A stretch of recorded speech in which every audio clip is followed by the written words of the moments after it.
the yoke, just to remind ourselves what a yoke is. When in the old days, when ox pulled the plows, and there was usually one or two ox, the device that held the ox together and enabled them to work together was the yoke. It was usually a wooden piece that was put over the shoulders and it was attached to them and to the farmer so that he could direct them. And so a yoke controlled the animals, the yoke enabled them to bear or to pull the burden. And throughout Scripture, this term, the yoke, is also been, well, it's often been used to describe the yoke of sin, the yoke of slavery, a lack of freedom. There's a passage in Jeremiah where one of the prophets prophesies in a false way and says, that I think it's Assyrians or the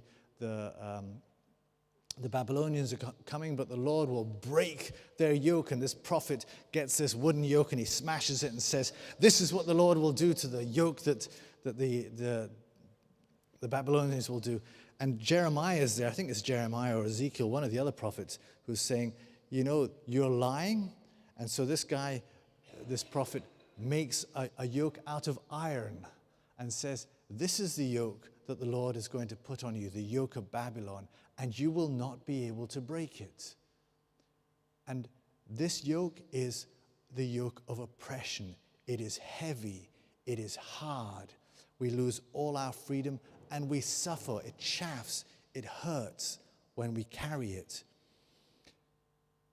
And I think each of us, in our different ways, have experienced the yoke, or a yoke that is not of God, when things just lay heavy on us and we feel burdened and life is hard and we just seem to be pulled down. There's a weight on us, and it might be just the immensity of the stuff that's going on in our lives. It could be the fear of what's going to happen in the future, anxieties,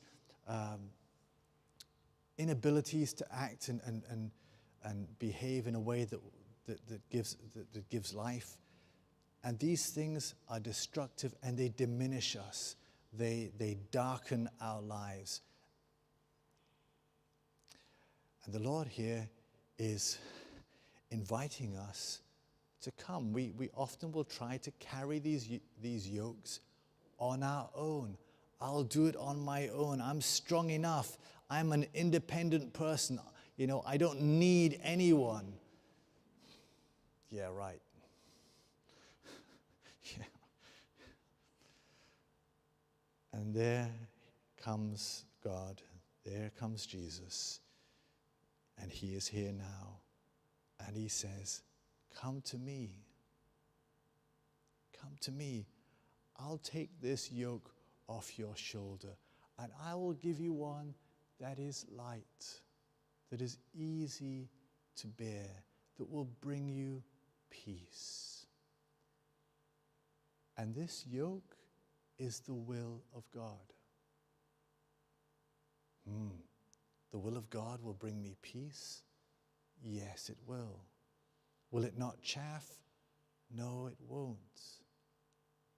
Scripture tells us in his will is our peace. Jesus came to give us the fullness of life. The fullness of life in him, in the will of God. The invitation is before us. Come. Give me your yoke. Take my yoke upon you. And there you will find rest.